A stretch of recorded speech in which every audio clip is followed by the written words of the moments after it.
Life is usually pretty crazy.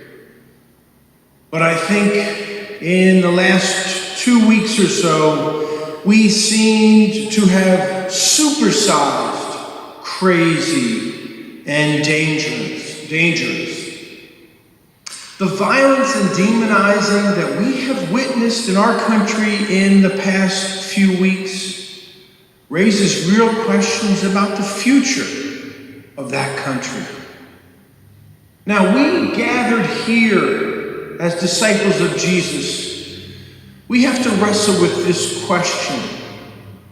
What hope does the gospel that we profess offer to us in our world? Does it offer a way beyond this demonizing violence that seems to be rampant in our country these days? Well, this morning I suggest we take a close look at blind Bartimaeus and how he responded when Jesus called him.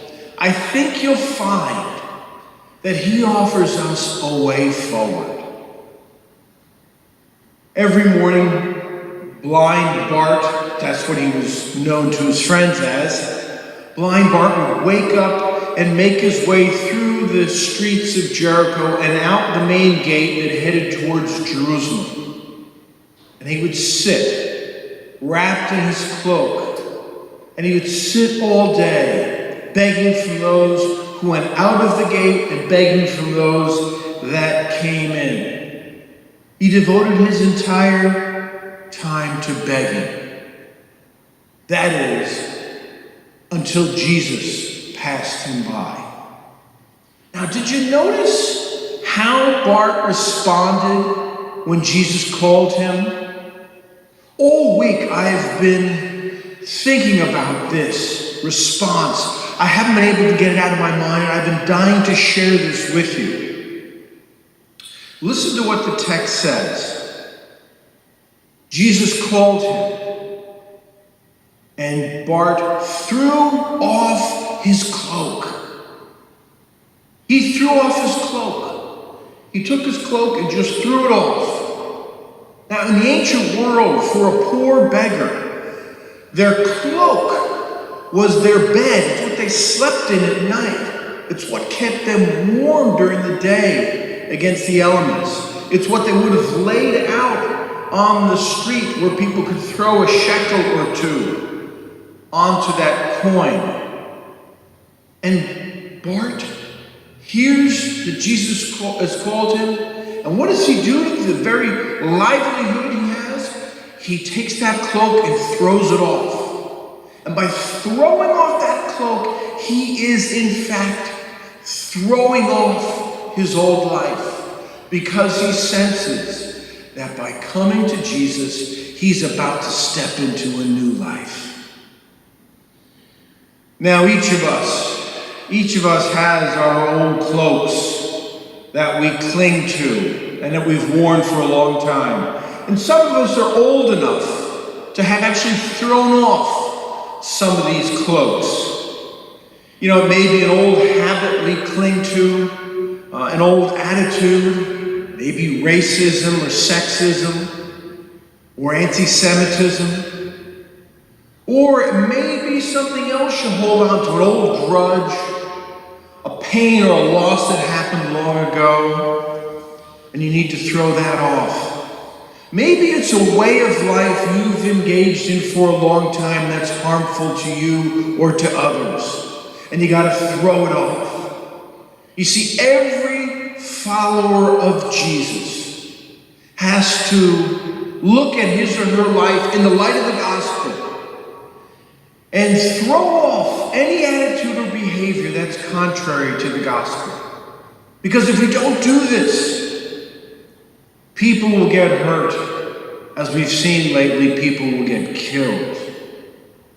Now, most of us don't resort to violence, but we do often give our time to TV shows or radio programs or blogs that can harden our hearts and souls. Any program that demonizes another, anything that dehumanizes another, we have to throw off. You see, Jesus called Bart to freedom.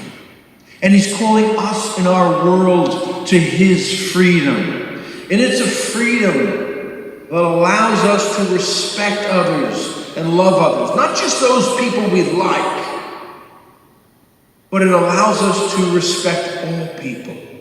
It allows us to stand up for justice and freedom. Now, did you notice what Bart did after he threw off his cloak? It says in the text, he sprang up and came to Jesus. He sprang up and came to Jesus. He did this. He went and sprung up. Now, I'm not going to ask the rest of you to do that. But Bart sprung up and approached Jesus, and his life was changed forever. He gave himself to Jesus. Jesus had called him and he said yes, and his life was changed forever. You see, all of us are invited to jump up and come to Jesus. And maybe you've done this before.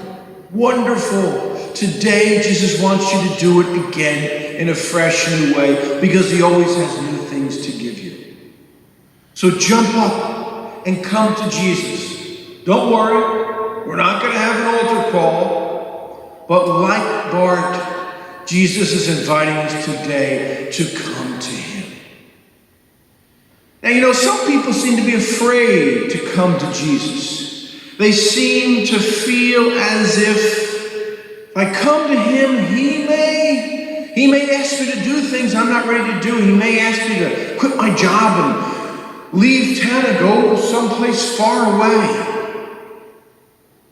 Probably not. Probably not. So don't be afraid to come. And listen to what Jesus says. Come to me, all you who labor and are overburdened, and I will give you rest. Take on my yoke. He wants to put his arm around you. He wants you to put your arm around him. For I am gentle and humble of heart. So my friends, today, as we start to throw off those cloaks, let us come to him and learn about his quiet, welcoming presence. Come to him and discover his forgiveness and his freedom. Come to the Lord and discover his embrace. And he will breathe into you the power of God's Spirit. And soon you will discover you have new abilities and capacities to live out the gospel and bring it to all you meet. Come to him and you will start to see the world as he does. You'll adopt his values and his vision. But here's the real good news. You see, your entire life, Jesus has been coming to you. He always takes the first step. So approach him because he has already approached you. You will never, from now on, you will never be alone because he is always with you. No matter what situation you enter into, he will be present to you and you'll be filled with his Spirit. No wonder Bart left Jericho and went to Jerusalem to follow Jesus. Today, let us do the same.